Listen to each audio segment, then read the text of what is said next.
Okay. And how's everybody doing tonight? Thank you for joining. If you're joining and watching this this episode of Broken Horn Radio, this is an awesome channel episode here. We got the opportunity to talk to Mr. Luis Pozzolo. Am I saying that correctly? Perfect. Okay. I just want to make sure I'm saying that correctly. We're getting to interview Luis Pozzolo. He's running for the U.S. Congress seat in CD7, the Republican running for that. And it's been a while since we've gotten to interview an actual candidate. Kind of been busy with personal life stuff going on, but it's an honor to have you on the show today. And I know you're a busy man. I know that a big date's coming up, right? August 2nd, the primary. And I know you're busy, and I just want to say thank you so much for coming on and taking time out of your busy day to talk to us. And if you want to go ahead and introduce yourself. Yeah, thank you for the opportunity. We always have time to speak with patriots and American people. They love this country. We always make the time for people like you. So thank you for the opportunity. Well, like you said, I'm Luis Pozzolo. I'm running for Congress, Congressional District 7. This is 82% of the border. All the ports from Mexico are in CD7. This is a district that the Democrats have for the last 20 years. The Marxist Raul Grijalva is a congressman. For the last 20 years, nobody had defeated Raul. I think this is a time. This is a perfect time to defeat Raul. It's a very diverse district, as you know. Diversity from big demographics like Tucson, small towns and cities, border cities. Is very diverse on race too. You have 64% Latinos, 25% white people, 5% Afro Americans, and 5% natives. So it's very diverse district, but it's a district have a lot of problems. Unemployment rates are higher than anywhere else. Poverty rates are higher than anywhere else. Criminality, drug overdose. I'm sorry. They are very high, especially because we are close to the border and we have a congressman that is not doing his job. Right. Absolutely. Well, let's just get right into that since it's brought up. CD7, like we said, stretches all the way to Yuma County, correct? And, I was stationed there in the Marine Corps and here recently, actually. And we went down there and we would do border wall cleanups and we would go down there and clean up the trash and whatnot. And it was amazing what we saw. And we have a lot of those videos on our channel, but it was amazing what we saw. Pretty much every time we were out there, just floods of migrants coming across. And I know you visited down there. So let's talk about the border. Now I live in Palominas, the Palominas area. And Highway 92 over here, it's just ridiculous what you see on a daily basis. So, let's talk about the border and, the fentanyl problem. I want to mention an article that came out on Fox News yesterday. In Washington State, 2 men were just recently charged with possession. They were actually smuggling 91,000 pills of fentanyl. 91,000. Can you elaborate on the fentanyl problem that's coming across our border and the drug problem that's coming across our border, especially down here in Arizona? Because, before you say anything, because I feel like Texas gets a lot of the media attention at their border, and for good reason. I mean, they have a problem over there, but I feel like Arizona has a huge issue too at the border, and it doesn't really get mentioned much. So if you will. Yeah, absolutely. Like you said, we have CD7 is 420 miles of the Arizona-Mexican border. The complexity of the issue, every place is different. Let's start from Yuma. Yuma is, have several gaps. It's been used and abused in the last, 24 months, smugglers and cartels to push people through the area. One of the main problems you have in Yuma is basically we shut down the border checkpoint. So that border checkpoint in Yuma was cutting maybe 40 to 60% of meth and fentanyl coming through the Yuma area. So now that's what you see, for example, Gila Bend, and you see South Phoenix, Casa Grande, Maricopa, when you see 150 pounds here, 100 pounds over there, thousands of pills. And the reason is, for whatever reason, I still don't understand and don't find a logical explanation coming from the government why you will shut down the checkpoints in Arizona. This is the second line of protection that we have after the border. If you're talking about the Yuma one, if you're talking about the ones in Cochise County, Arivac and Sasabe. With Arivac and Sasabe, they're big over there, especially the Arivac and Sasabe, because I don't know if you know, that's the epicenter of the fentanyl coming into Arizona. Okay. So you have you can see places like Cochise or Yuma where you have the border and you have towns very close, but you have areas like in National Forest, basically the California Gulch, with this South Arivaca, that area, man, you have 150 to 200 different cartel trails over there. You have American people, humanitarians they are called, they basically provide support to the cartels to bring people and drugs in America, water, food, socks, blankets. So the complexity of the issue is huge, and basically you have a government who is allowing them to do whatever they want. The cartels now, they are operating northern into Arizona, and they feel comfortable doing that. I saw a couple videos this week that this happened in the last 3 weeks. The cartels coming into American land, picking up some people, taking it back into Mexico, basically kidnapping several people, handcuff them, take it back into Mexico. So the cartel had that feeling now that they are more comfortable operating here, and the government is making everything easier for them. Right, absolutely, and especially in the Yuma County and Cochise County, we have a big problem with ballot harvesting. I know that you have already discussed previously, and we've done episodes on it. We've actually talked to Gary Garcia, who's running for state senate down in Yuma. Yeah, go ahead.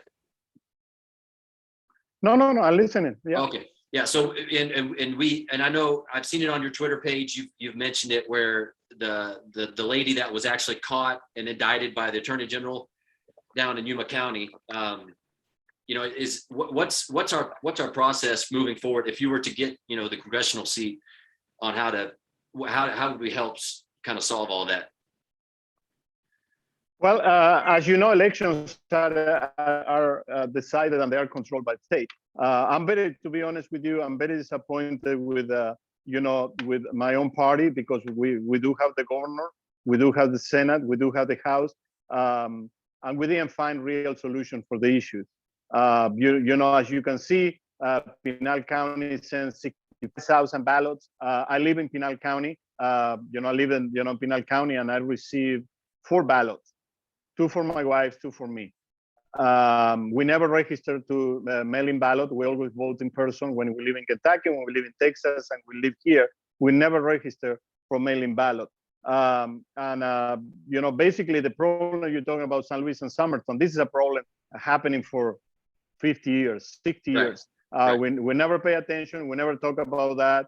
Everybody knows about. They know what these non-profit organizations are doing. They are registering people basically without asking. It happened to my wife in Kentucky, not only here. My wife became citizen, I think 3 weeks before I became citizen. We walked down, from the courthouse. There was people over there. Do you want to register to vote? And she was, yeah, of course, I want to do that. Well, a month later, we get the information that she was registered as a Democrat. We don't do anything about that. The party is very, our own party is very weak to fight that issue. Especially in Somerton, San Luis, Nogales, South Tucson. These areas are, they've been harvesting ballots for 50 years. And you have these organizations that basically, I will use the word abuse, because a lot of the people they are used for the ballot harvesting, I would say 50% of them don't know what they're doing. They're basically people that came here probably 50 years ago. They never learned the language. They are not very good with papers and documentations and forms. You had this guy that you know because maybe they help you out before. They're a non-profit organization. They maybe help your family to learn English, or maybe they help you with your first loan to get a house, and you're familiar with these people. So they're knocking your door and they're telling you, hey, I'm here to help you with your boat. We can take it for you. And people doesn't know the law. So I think the education is key. I'm talking with several Hispanic TV channels. I was talking to them today. Right. I'm going to do personal in my campaign is going to do a campaign to talk with people in Spanish about, the importance of, protecting our boats, So basically this boat, as you know, the harvester go and pick up the boat. They have stage houses, they process everything, they pay the people. And after you have the mules going all over the place and dumping them. Right, absolutely. We didn't find a solution for, in Arizona, you didn't find a solution for drop boxes. So we still have the drop boxes, in Yuma, the city, I think, I don't remember, it was Summerton or San Luis, they vote, the city vote to do not have cameras pointing to the drop boxes. So, it's no clarity in the election. And I think a lot of people are losing hope, and that's very dangerous. Absolutely.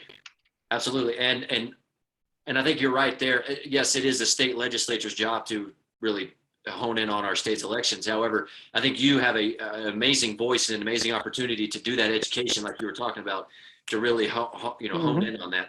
And I want to go into that too, because I want, the primary is coming up August 2nd, and I actually have my early ballot, and Nina Becker. Let's talk about Nina Becker. Oh yeah. How is she's still on the ballot? How is that possible? Well, to give you some history about Nina Becker. So Nina Becker ran in 2020, or tried to run in 2020. She registered to run against a Republican. At that time, I think was Josh Barnett was running against Ruben Gallegos. Yes. She registered to run as a Republican. She presented all the petitions. Shelby Bush was the campaign manager for Barnett. Basically, she went through the petition. They found out the petitions are all forged. So she was, out of the ballot in 2020. She was criminally indicted. And basically, after that, two doctors said that she was mentally ill to stand in court. So the case is still open. So 2021, she registered again to run against Ruben Gallegos. She did the same thing. We went through the petitions, but let's get into this. So until April 4, we didn't have anybody challenging our race. We really have, nobody running. We have Josh Pemberton, who is a Green Beret, running against us. We do have Daniel, who ran in 2020. They say, you're a great candidate. We're stepping down, we're helping you, we're running for something else. These real patriot people that serve this country say, I think you have a better chance than we have right now. We're going to help you out. We're running for something else. So it was another guy from U.S. Air Force from Tucson too, and he did the same thing. So April 4, no challenger. Nobody was doing petitions anywhere because, we are everywhere. If somebody is doing petitions to run against you, you will get a call and say, hey, we had this person here doing petitions, said that he's running against you or he's running against Grijalva. Nobody. So April 5th, when we wake up and I look into the Secretary of State page, here is Nina Becker, La Nina. Nina Becker, La Nina, it's interesting. So, we had the right to request the petitions. We did request the petitions. We went through the petition. Shelby Bush, who did it in 2020, did the same thing, went through the petitions. The petitions are forged. You can see the same handwriting. We went through some of the people validating, the petitions, the people who signed in the back. We found one of the person has been dead for 10 years. The other person is in a nursery home with a stroke, is over 8 years old. And and basically every petition is from outside CD7. So nobody, who signed that, let's say those petitions are real and people sign for Nina Becker, those petitions are from areas that are outside CD7. Right. They are Ruben Gallegos district. So Secretary of State allowed her to register. And we challenged that in the Maricopa Superior Court. We thought, this is an easy case, already happened in 2020. They do have the precedent from 2020. It's not going to be difficult. So, well, we found out the Maricopa County Recorder decided to basically validate the petitions. That's a Republican, it's a Republican. Right. The recorder in Maricopa County is a Republican. Validate the petitions. Secretary of State, they said that they didn't see any issues on Nina Becker running, and they allowed her to run. So my next option was to go into, Supreme Court in Arizona. I couldn't present more evidence than that what we have. I said, well, it's we're going to spend a lot of money going through this process, and she's going to be there. To give you another very important information, Nina Becker donated to Raul Grijalva in the last 12 months. Mm-hmm. She donated to Mark Kelly in the last 12 months. She donated to Tim O'Halloran, another Republican, Democrat congressman, in CD2 right now. And not only that, she is basically supported by an organization called SURJ, surj.org. The organization is, let's put it this way, it's a BLM for white people. They are called themselves the Home for White People for Social Justice. So they gave her, the PAC gave them the maximum with this $5,000. Her reporting with the Federal Election Commission was crazy. Federal Election Commission even decided to bring it down. She said she got $700,000, and this money was coming from Vladimir Putin, Bill Gates, Jeffrey Epstein, even when he's dead, was donating to her campaign. But that how open and ridiculous this election system is, because you have fraud from the beginning to the end. The fraud is there, and but you're thinking about that people like Josh Pemberton, and he was running for a state rep. He was challenged by the Democrats, and they won because he didn't have enough petition from the district. You have Daniel Good, same situation, veteran, Marine veteran. He was running for the state senator. 300 of his petitions, they were outside the district. But in this case, Nina Becker, every single petition were from another district, and she was allowed to be in the ballot against me. Well, and a word comes to mind, rhino, right? But I don't even think we can call her rhino. I think she's a Democrat plant, and they're afraid that you're going to beat Grijalva, and they're trying to steal votes away from you and hoping that you don't get the primary ticket. This is a lady with, I read, correct me if I'm wrong, she was facing 6 felony charges back in April, and she's on the ballot. I mean, that's unbelievable. That's unbelievable. Yep. And Shelby talked with the prosecutor from 2020 and said, look, she's criminally indicted, mentally ill, she's doing it again. And he said, well, there's nothing we can do. She can run for Congress. I said, well, if you go to Secretary of State and you read her candidate information, and she's saying over there, I commit a crime, I'm a felon, and I'm running for Congress because I feel identified with Congress. She's saying that, she's really in that case. It's sad that our election system is open for people like Nina Becker. I don't believe she's doing this alone. I think, like you said, somebody's behind this. Trying to disrupt my campaign, trying to get me out of focus and what we're doing. They did it for a couple of weeks. But in my case, I say, well, I'm gonna keep doing what I'm doing. I know people are wiser than that. They're gonna see this lady. Who's this lady? She never campaigned. I never seen her face. Why are we worried? Right. Absolutely. And let's talk about, I know that you're an avid hunter, right? And let's talk about something that's near and dear to us Arizonans' hearts, okay? And that's the Second Amendment. But at the federal level, if you get this congressional seat, will you have our best interest in mind when it comes to Second Amendment and fight for that right? Yeah, I'm going to fight for Second Amendment. I think every law we have right now is unconstitutional, and no more laws, and we really need to, avoid what is happening right now. And it's absolutely crazy. Like you said, I'm a Second Amendment supporter. I wasn't born that way. I came from a country I was born in a country was a gun control, prevent you to have, even a 22 is difficult to have there. Imagine that. Right. It's a reason why I believe in Second Amendment. It's not only because I like hunting, not only because I like to protect my family, my house, my businesses, is because I want to protect my freedom. It's the only way you're going to do that if you have the right to bear arms. Amen. It's not about hunting. It's not about just self-defense only. Right. That's a fact. And I don't want to interrupt you, but I just want to bring this up. Grijalva, his key points on the Second Amendment, he wants to ban assault weapons, and he wants to ban high capacity magazines. So what do you say to that? I know what I say to that. Yeah, BS.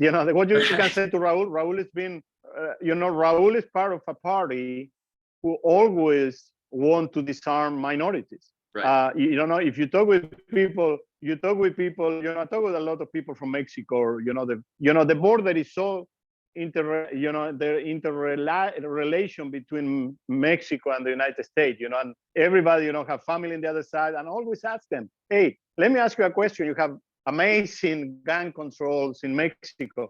How that work for you to protect yourself against cartels? Right. How gun control prevent, cartels to be armed and sometimes have better guns than the police have, better ammo, more ammo than and people say, yeah, you're right about. And if you talk with the ranchers and farmers, they live close to the border. For them, it's unthinkable to be disarmed.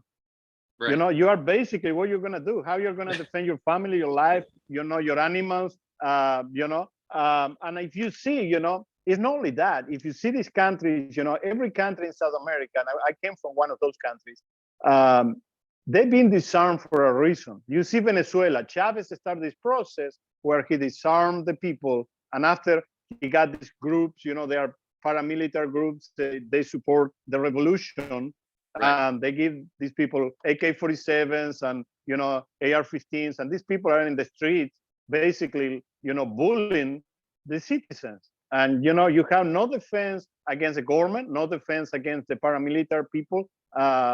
So it's a mess. I will do whatever it takes in Congress to protect our Second Amendment rights for sure. Absolutely. And I also want to mention that the next thing I want to talk about is Grijalva also mentions he wants police reform or law enforcement reform, criminal justice reform. And of course, when that comes out of a Democrat's mouth, we know exactly what that means. So what would you do to fight against this whole radical left defund the police, which now they're blaming that now they're claiming that the Republicans said defund the police, but that's absolute garbage. What would you do to fight for our men in blue? Because man, we need them, especially down here in your district in Arizona. To defend the man on blue and green too. You have Border Patrol, the police, the police too, and the demoralization on the force. It's very systematic. It's something I have seen in other countries too. I did work with some police officers back in the country. Was born from here when the socialists, took over, Uruguay for 15 years, and I was, I see the demoralization in these people, and I'm talking about high-rank officers that they couldn't do anything. The criminality is going up. You cannot enforce any laws. If you enforce any laws, you lose your job or you finish in jail. I even present some of these cases to the UN and other international organizations to show them what is happening in this country. Of course, they didn't pay attention to me, but my support is Border Patrol and police. We really need to put all the funding we can. And the other thing you need to do, we really need to fight back at city level. We need to fight back at county level, because